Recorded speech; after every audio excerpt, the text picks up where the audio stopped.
Desde o seu desaparecimento e durante os seus anos de vida, a Ordem dos Templários sempre esteve rodeada de mistério. Graais, relíquias, tesouros, magia e lendas estão presentes em cada um dos seus domínios. Decididos a dominar o Maestrazgo, quando o conseguiram, demonstraram que o seu poder não tinha limites. Tal como as lendas e os enigmas concentrados naquela extensa região. O que há por trás de tantas incógnitas e lendas? O que motiva tanto os investigadores sérios como os ávidos caçadores de tesouros a seguir os vestígios deixados pela Ordem do Templo no Maestrazgo?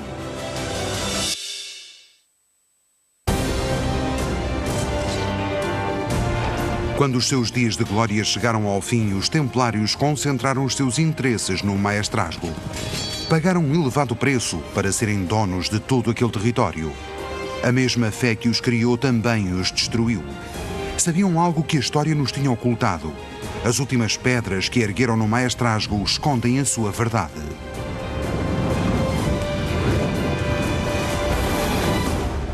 Território Templário.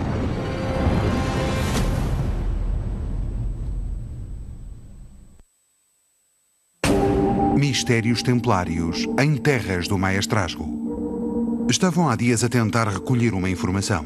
Não acreditavam que fosse tão difícil encontrar pistas que conduzissem ao seu objetivo. As pessoas não colaboravam. Não sabiam do que lhes estavam a falar. Conheciam mal o passado templário na região. Porém, encontravam vestígios da fuga dos Templários em qualquer lugar que visitassem.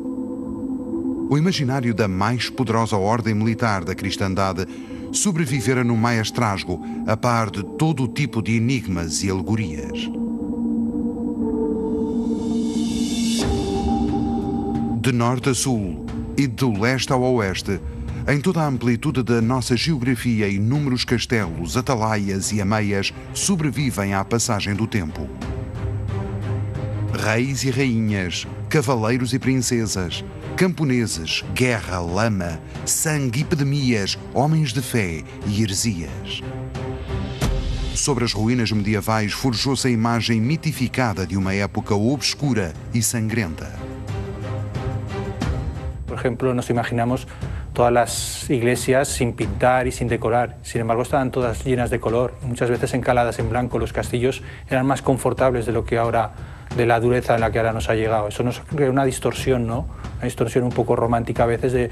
Son personas que están pensando solamente en la muerte, por ejemplo, en una visión muy oscurantista o demasiado idealizada, demasiado de caballeros y princesas.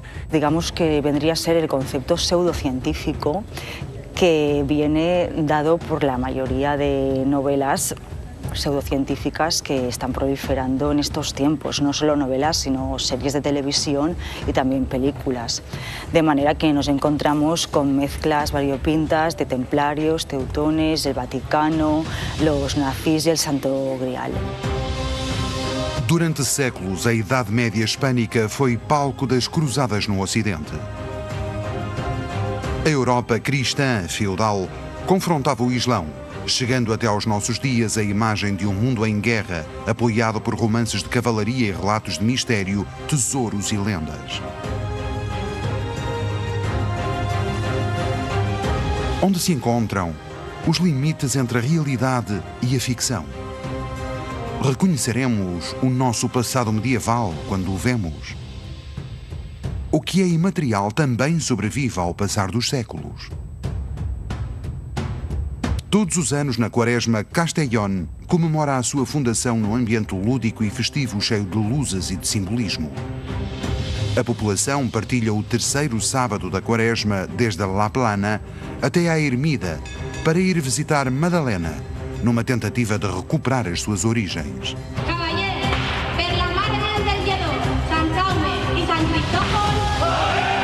Nas festividades e na tradição dissimula-se a realidade daqueles que, em inúmeras ocasiões, voltaram ao seu lugar de origem para se encomendarem à Virgem perante episódios como as secas e as epidemias.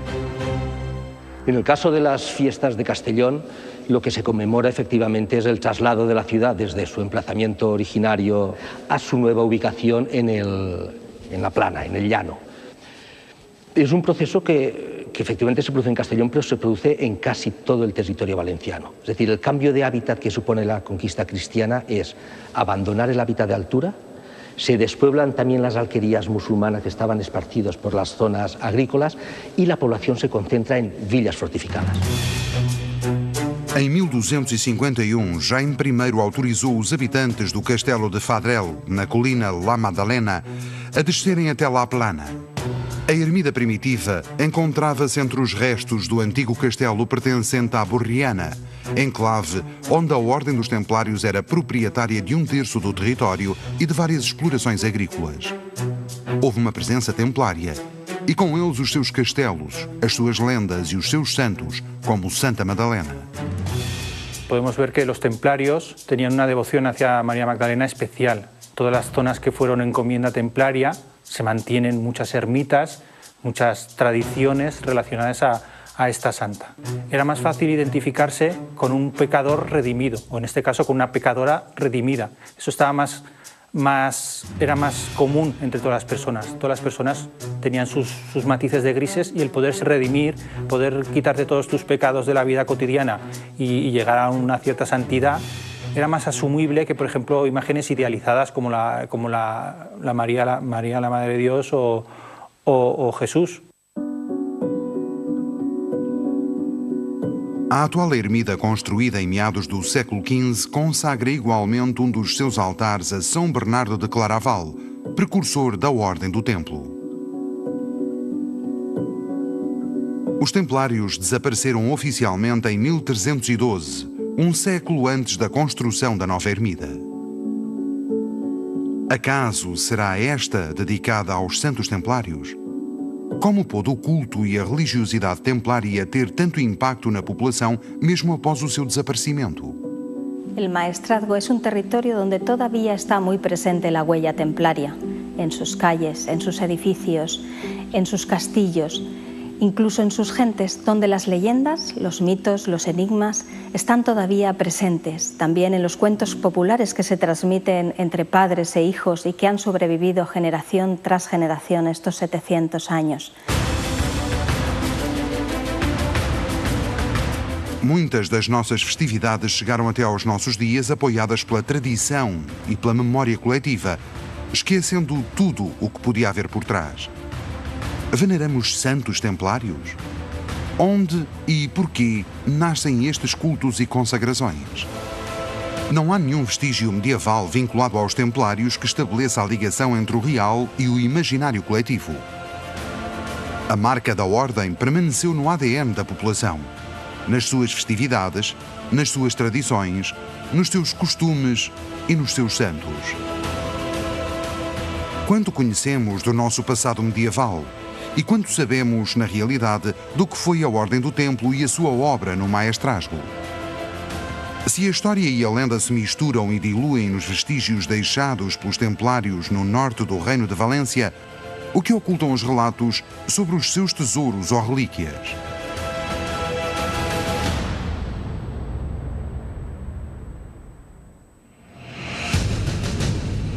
Os dois caçadores de tesouros estavam convencidos de que o Maestrazgo lhes proporcionaria grandes surpresas. Tinham em seu poder um registro dos objetos guardados na capela do Castelo Templário de Chiver, datado do solstício de verão de 1304. Porque redigiu a Ordem dos Templários esse inventário, saberiam que o fim estava próximo. Na povoação, em Alcalá de Chiver, um dos grandes mitos em torno do templo vai ganhando força. Como todas las personas, todas las organizaciones que viajaron a Jerusalén querían llevarse reliquias y eran una cosa muy preciada, que tenía un gran valor el volver a todos los que iban a Jerusalén volvían a Europa con reliquias. Los grandes caballeros, las grandes hermandades y la Orden del Temple no fue una excepción. Sin embargo, durante la época romántica se le fue asociando a que poseían una serie de reliquias especiales, unas que no han aparecido. A Ordem dos Cavaleiros do Templo passou cerca de 200 anos na Terra Santa. Aí radicam as suas origens e o porquê do seu nome. fundaram seu quartel-general sobre o Templo de Salomão. Terão conseguido recuperar algo do que restava do templo? Se ha escrito mucha novela, pero solo con un afán de publicar, ¿vale? En donde todo, se puede decir casi todo, ha sido inventado. El unir, digamos, grandes tesoros a la Orden del Temple, no. Posiblemente lo que se encontró, y no se consta de otros temas, cuando los templarios estuvieron en el periodo en el Templo de Salomón, dicen que el Templo de Salomón guardó el Arca de la Alianza, guardó la mesa del rey Salomón, que, bueno, que decían que todo lo que estaba sobre esa mesa no se corrompía, era incorrupto, por lo tanto era milagrosa, ¿vale? Se dice que ellos en muy poco tiempo se enriquecieron gracias a esto, pero se dice, no se ha demostrado nada. A predileção medieval pelas relíquias e a estada dos pobres companheiros de Cristo sobre os restos do Templo de Salomão deram rédea solta à imaginação dos que lhes atribuíam ter recuperado elementos de grande valor. A Arca da Aliança e outros objetos engrossam uma longa lista de tesouros em poder dos templários. Um catálogo que tem à cabeça o Santo Graal. Tê-lo-ão realmente possuído ou será parte do imaginário que existe por detrás da ordem? Se dice, por las novelas artúricas, volvemos a los mitos y a las leyendas, que los templarios estuvieron siempre en la búsqueda del Grial. Bueno, parte de ellos los encontraron, los templarios que estuvieron al servicio de la corona de Aragón. Es un símbolo de la Eucaristía, ¿no? Pero también es un símbolo que esta sí podemos relacionar con los templarios, porque había un caballero templario alemán que se llamaba Wolfram von Eschenbach, que crea una composición, un poema caballeresco, se llama el Parsifal, y en esos versos del Parsifal se cita que los caballeros que estaban custodiando el Grial eran Templeisen, eran templarios. A mais antiga comenda templária do Maestrazgo, Chiver, guarda uma relação especial com o Graal. Diz-se que, quando começou a perseguição da Ordem, alguns cavaleiros fugiram do castelo levando consigo todo o tipo de objetos e relíquias que ali guardavam. Seria o Graal um desses objetos? El escudo de Alcalá de Xivert está relacionado con los templarios, porque en él se encuentra el castillo, que quiere decir fortaleza o castillo templario, la copa que se identifica con el Grial, las cruces templarias o de paté y la cruz octogonal. Hay varias teorías sobre la historia del Grial. El Grial normalmente se cree que es una copa que contiene el líquido de Jesucristo, su sangre real. Pero se cree también que la portadora y la guardiana de este Grial es María Magdalena. Aquí en Alcalá de Xivert se han encontrado en el trasangrario unas pinturas muy importantes en las que está reflejada María Magdalena con la copa sagrada del Grial. O mistério eucarístico, Maria Madalena e o Graal são exaltados numa paróquia dedicada a São João Batista. Outro santo ao qual os templários tinham devoção especial e que tem uma presença notória noutros enclaves do Maestrazgo. A imagem do mártir coroa a torre mais alta do Reino de Valência, de estrutura octogonal. El número 8 lo vemos en muchas construcciones que nos quedan templarias. Lo vemos en torres, lo vemos incluso en los peirones, en las cruces esas de término que aparecen muchas veces en el Maestrazgo, son siempre la base octogonal. La torre campanario de Alcalá de Xivert tiene la forma octogonal. Fue construida por Juan Barceló, vecino de Alcalá de Xivert. Los templarios normalmente construían todas sus obras con la forma octogonal, porque la forma octogonal tiene una energía muy positiva. O edifício, porém, foi construído 400 anos antes do fim da Ordem dos Templários. O mesmo se aplica à decoração do seu interior. Será um acaso o ressurgimento da simbologia templária vários séculos mais tarde? Ou tratar-se-á de algo deliberado, de uma tentativa de recuperar o ideário do templo? Tratar-se-á de uma outra história, de outra relação entre a ordem e os conhecimentos exclusivos e a posse de relíquias elaborada após a dissolução da mesma? Inúmeros enigmas e mistérios mantêm viva a chama do templo, caracterizam-no tantas incógnitas que cada um dos seus vestígios e símbolos convida cegamente a ler nas entrelinhas. Chegaram os templários a possuir o cálice de Cristo que foi usado na última ceia? Es indemostrable que esa pieza fue exactamente la que estuvo. Lo que sí podemos saber es que es una pieza de origen romano y coetánea, o sea, que desde la misma época en la que vivió Jesús y que fue venerada durante siglos. Se a história e a posse de relíquias por parte da Ordem dos Templários se verificou ao longo de séculos após o seu fim, o que é feito das suas riquezas? Aquelas que nunca foram encontradas pelos seus perseguidores nem pelos intrépidos caçadores de tesouros muitos séculos mais tarde.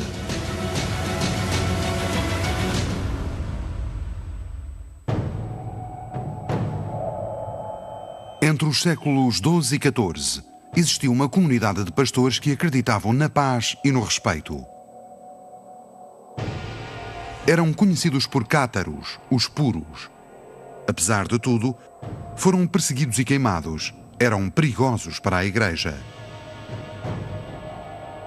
A sua história, após o seu desaparecimento, tem ligação à da Ordem do Templo, também no Maestrazgo.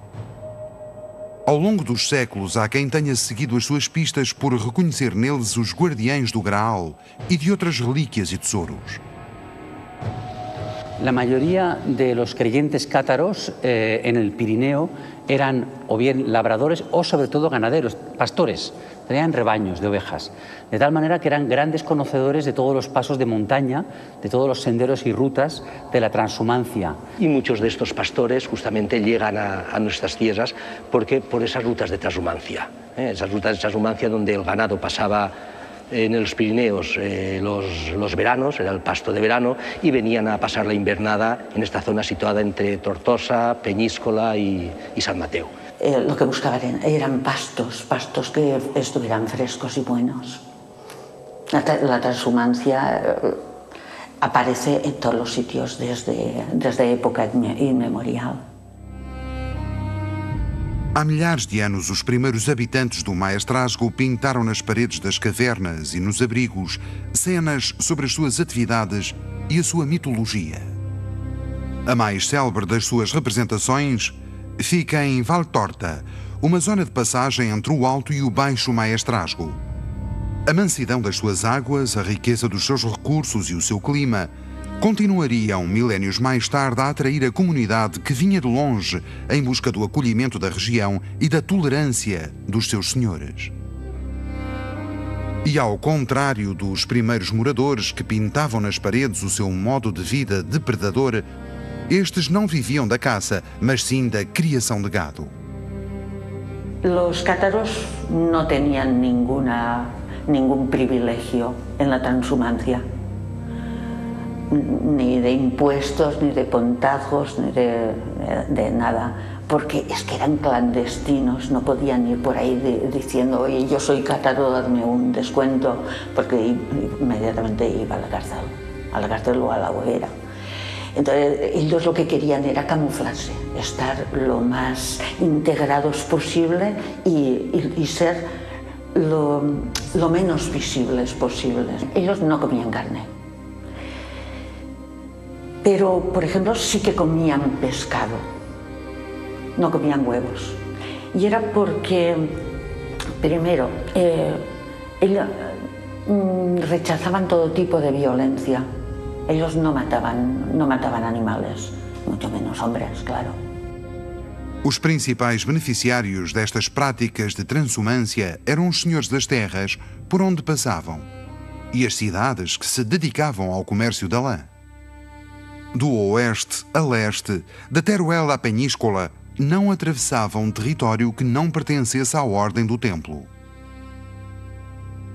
Protegeriam comunidades perseguidas, declaradas hereges, em troca de melhores rendimentos? Por que estariam os templários dispostos a correr esse risco? En parte, algunos piensan que templarios y cátaros son totalmente antagonistas, pero hay un hecho muy relevante que es determinante. Prácticamente todas las comunidades cátaras se establecieron en domus templarias. En el maestrazgo lo que hicieron fue una gran labor de repoblación, de gestión del territorio, gestión económica, pero también una gran labor en la convivencia entre diferentes religiones. Sin embargo, una vez que se asientan, consiguen que se desarrollen, que la economía crezca. Hay ejemplos claros de encomiendas en las que hasta que no llega el temple hay una sucesión de señores que no consiguen asentar población.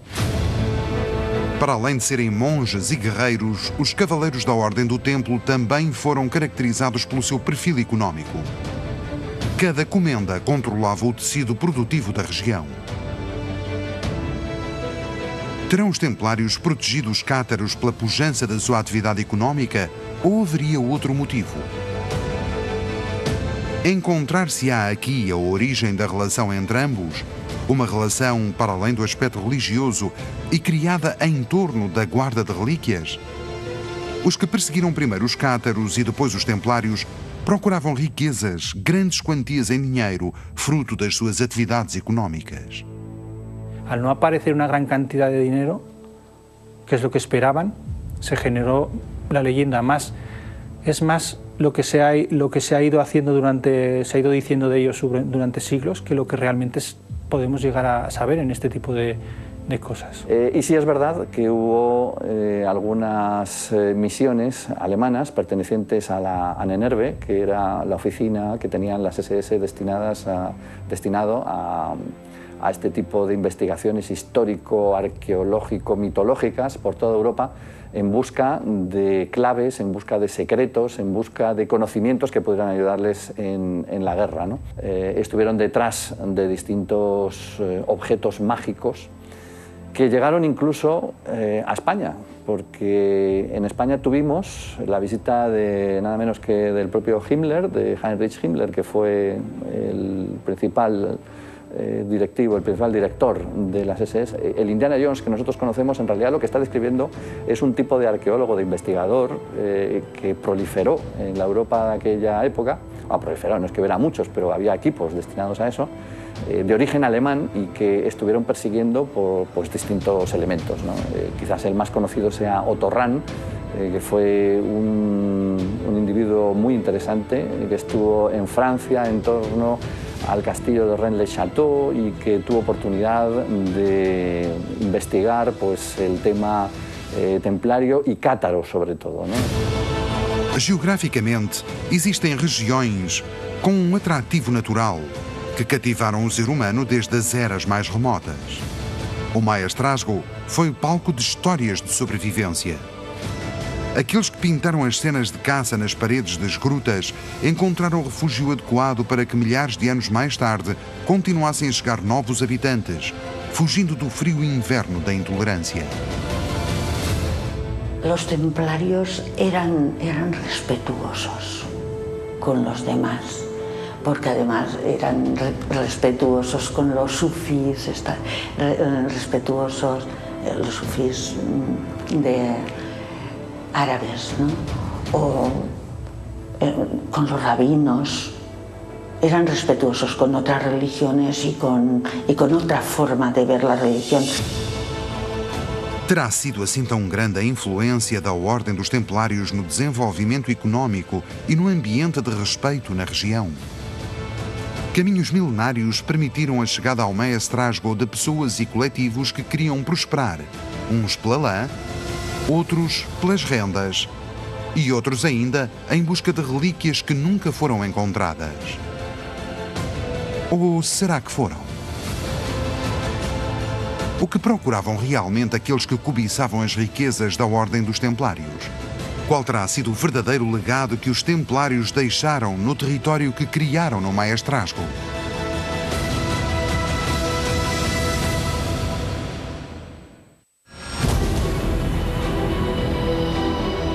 As expedições alemãs, sem o saber, também eram herdeiras do templo. Bebiam da sua história ao propagar uma imagem construída ao longo dos séculos. Procuravam respostas a perguntas que talvez a Ordem nunca tenha colocado. Acreditavam no Graal, no alfabeto templário, na Arca da Aliança e numa série de mistérios e enigmas nascidos a partir dos símbolos templários.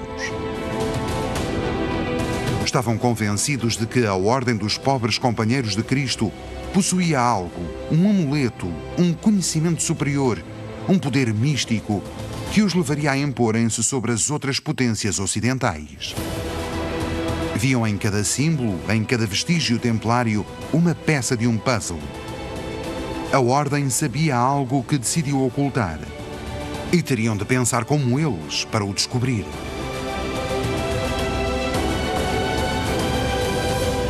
En el caso de los alemanes, sí es verdad que la Orden Negra, las SS, se creó un poco tomando de aquí y de allí algunas de las características de otras órdenes exitosas a lo largo de la historia, como los jesuitas, por ejemplo, como los templarios o como los caballeros teutónicos, que era un poco la versión germana de los templarios. Se fundaron unos pocos años después, pero un poco siguiendo la misma línea de los templarios. Sobre os seus vestígios construiu-se a imagem mítica de uma ordem iniciada em todo tipo de conhecimentos. Que outro significado podem ter os símbolos templários? Terá a ordem dissimulado algo nos seus principais elementos representativos?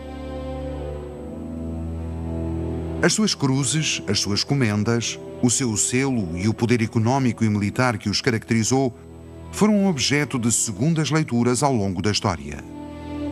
Qual é a verdadeira imagem da Ordem dos Cavaleiros Templários?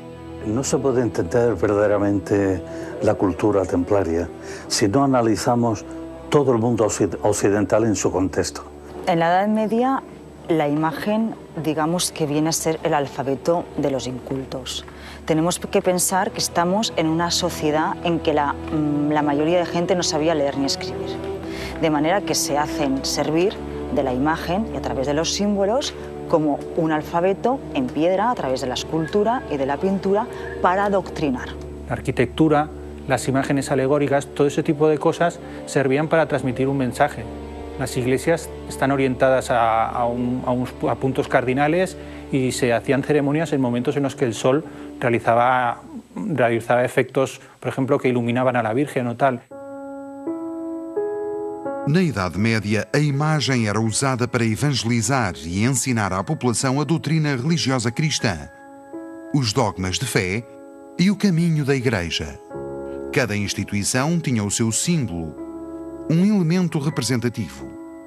Como era reconhecida a Ordem dos Cavaleiros Templários no seu próprio contexto na Idade Média? Quereriam os 9 cavaleiros que fundaram a Ordem recuperar algum culto antigo, protegidos sob a aprovação de uma nova instituição religiosa e militar por parte da Igreja? Que tem de especial a cruz pátia vermelha usada pelos Templários? Existe outra cruz atribuída à Ordem do Templo, muito mais famosa entre os que vão para além da simples representação de um símbolo atribuído aos pobres companheiros de Cristo: a cruz das 8 beatitudes e o alfabeto templário. Será verdade que os templários dissimulavam um alfabeto na outra cruz que representava a Ordem? E em que consistiria? Todas las transacciones económicas, todas las maniobras militares, forma de llevar a cabo el culto, es decir, conceptos mucho más interiores. Esto lo tenían que hacer de una manera bastante secreta, hermética, y utilizaban la cruz de las 8 beatitudes. Hay pocas cruces que estén representadas de esa manera. No tenemos constancia escrita, no tenemos ningún documento en el que aparezca un alfabeto diferente al latín que se utilizará normalmente. Una vez más nos encontramos ante una deformación romántica y la creación de un alfabeto. Lo que son documentos que están escritos por los templarios, hay una fiabilidad absoluta. Sin embargo, hay otros donde no han sido escritos por los templarios, sino que pueden haber sido escritos por reyes, pueden haber sido escritos por obispos, arzobispos o cualesquiera otra persona que comunique algo sobre los templarios. Se queriam transmitir uma mensagem através dos seus símbolos representativos, qual poderia ser essa mensagem? O que era, na realidade, a Ordem do Templo? A história posterior à sua dissolução criou e alimentou um legado carregado de enigmas e de mistério, explicado através de lendas e alegorias para além do que realmente pode ter acontecido. O que representou verdadeiramente a Ordem do Templo no seu contexto próprio, na Idade Média? E qual foi o seu legado?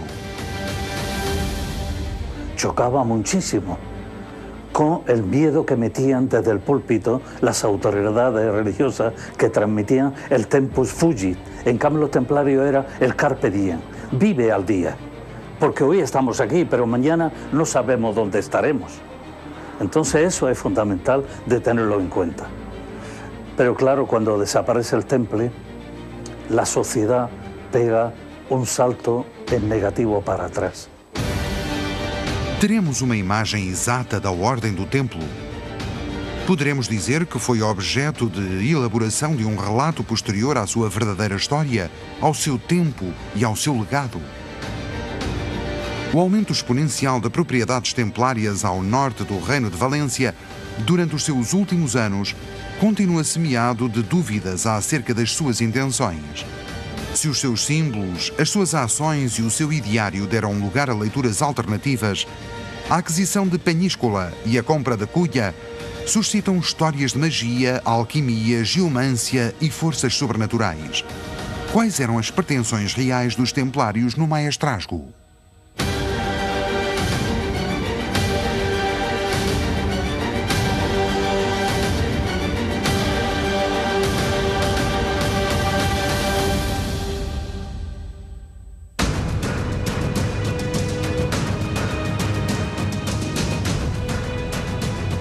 Tinha decorrido um século desde que perderam Jerusalém. Em 1291 caiu São João de Acre, a última grande cidade cristã na Terra Santa. Procuravam-se os culpados e as ordens militares começavam a ser apontadas. Voltariam a recuperar as suas posições no Oriente? A sobrevivência dessas instituições para defender os santos locais ficara interdita a partir de então. Que papel desempenharam as ordens no Ocidente? A quantidade e a extensão das suas propriedades e do seu património podiam constituir um perigo para as monarquias ou um aliciante para possuí-las.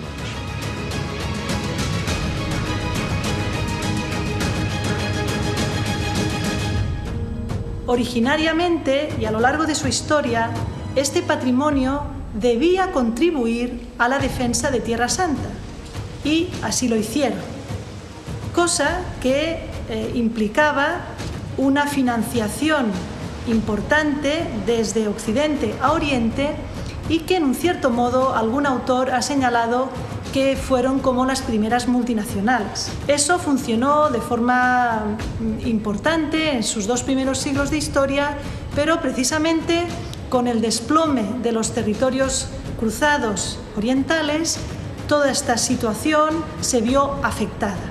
Probablemente sea al final la causa también de su derrumbe, porque llegaron a tener tal poder financiero que dependían muchas altas instancias de ellos, empezando por el propio rey de Francia, que fue el que animó a acabar con la Temple precisamente para apoderarse del dinero que tenían y para acabar con la deuda que tenía con ellos.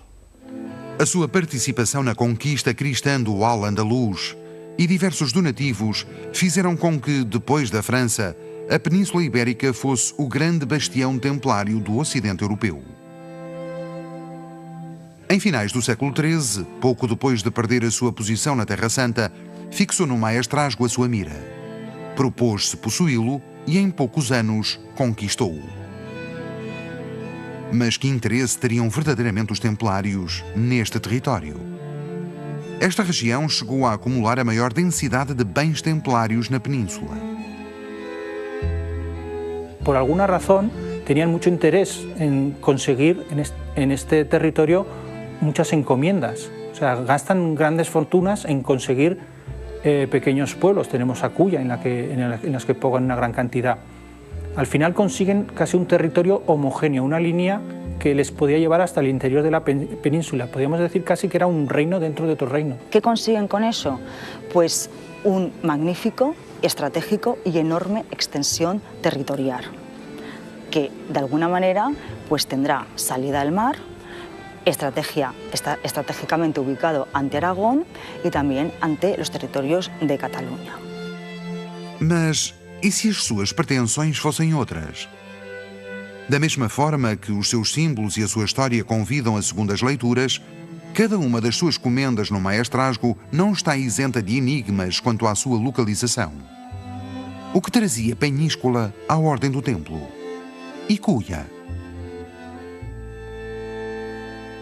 Existe una posibilidad que podría explicar el interés de los templarios por Culla. Un interés estratégico no solo por la gran cantidad de territorio que se domina en lo más alto del castillo, sino también por su posición estratégica en la península ibérica. Si dibujamos una cruz templaria con centro en Ucero, uno de los grandes centros de poder de los templarios, y se dibujan las 4 aspas de la cruz templaria, norte, sur, oeste y este, pasando también por otros centros como podían ser Toledo o Tomar, la cruz del este haría su situación en Culla. Dominariam os templários a cartografia com a mesma perícia que a arte da guerra e das finanças? Traçar uma cruz templária com o centro em San Bartolomé de Ocero pressupõe localizar em cada um dos seus braços enclaves templários enigmáticos como Tomar, Toledo, Caravaca, Culla e no norte a comarca dolménica de Guipúzcoa e o castelo de Puente Viesgo. Es un hecho relevante que equidiste del punto más al oeste y del más al este de España ese punto. Incluso si desde allí construyéramos una cruz paté, una de sus ramas pasaría por Culla. Entonces ahí se juega con el misterio. O sea, efectivamente sí, equidistan, pero no tenemos constancia de que ellos lo supiesen. Y si lo sabían, ¿cómo lo sabían? Existirão enclaves templários marcados por cartas geográficas? A ser verdade esta relação espacial, como é possível que tenham alcançado uma tal precisão nas suas cartografias? Os seus territórios no Maestrazgo encontram-se entre Peñíscola e Teruel, ambas localizadas a 40 graus e a 20 minutos de latitude norte. Podiam atravessar o Maestrazgo parando a cada 30 quilómetros em cada uma das suas comendas. A costa e o interior ficavam assim ligadas e dominadas pela Ordem do Templo junto aos seus recursos. Las salinas de Peñíscola. Hay un episodio muy interesante que es el de la gabela de la sal, que la gabela viene a ser pues, un tributo o un impuesto del señor feudal. Cuando Peñíscola pasa a manos templarias, lo que sucede es que ellos se hacen con la gabela de la sal. De manera que los territorios cercanos del Maestrazgo, de la Tinensa y también de Espós de Morella tenían la obligación de comprar en las salinas de Peñíscola por el precio de 12 dineros.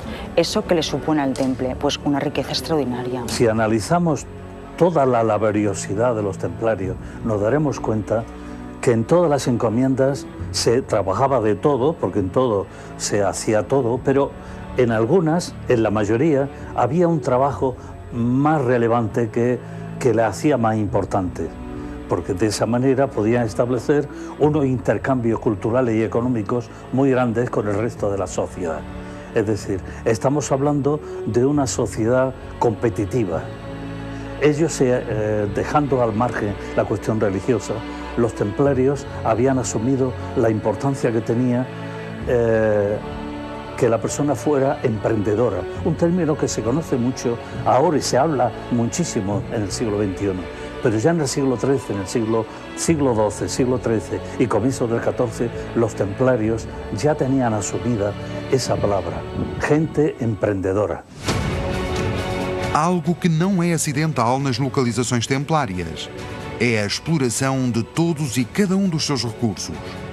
Tiravam partido de cada um dos seus bens, incluindo os enterros em cemitérios templários. Que valor pode ter a criação de um grande símbolo que estrutura a geografia templária peninsular? Que ligações reais puderam estabelecer os templários entre todos os enclaves?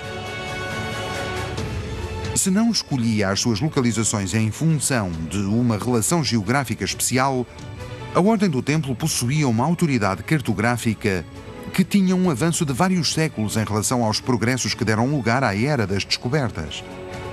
Será um acaso? Ou existe uma cartografia templária única que estrutura a sua presença na Península Ibérica?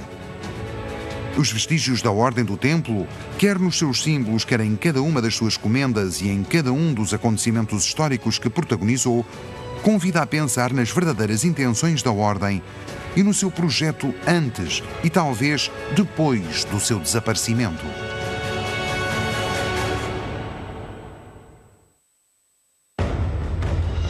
Uma cruz, um cálice e outras relíquias. Um mapa e um alfabeto cifrado. Poderiam não ter qualquer relação, mas constituem peças do puzzle que dará forma à imagem posterior da Ordem dos Templários. A ordem militar mais poderosa da cristandade passou à história acompanhada de lendas e enigmas de toda a ordem. A sua realidade, a versão que contaram os seus carrascos e a história que foi construída séculos mais tarde em redor da sua história misturam-se, chegando até aos nossos dias uma imagem difusa do que foi a realidade. Cuando te acercas al templario, lo que buscas es un gran guerrero, con grandes batallas, tíos con espadas, ¿no? Buscas un poco la fantasía. Sin embargo, cuando te acercas a la documentación, lo que ves es que son unas personas que trabajan mucho por esta convivencia, por la paz. O sea, eran más unos grandes pacificadores que unos grandes guerreros. Quem terão sido na realidade os templários? Possuiriam algo que a história nos ocultou? A verdadeira realidade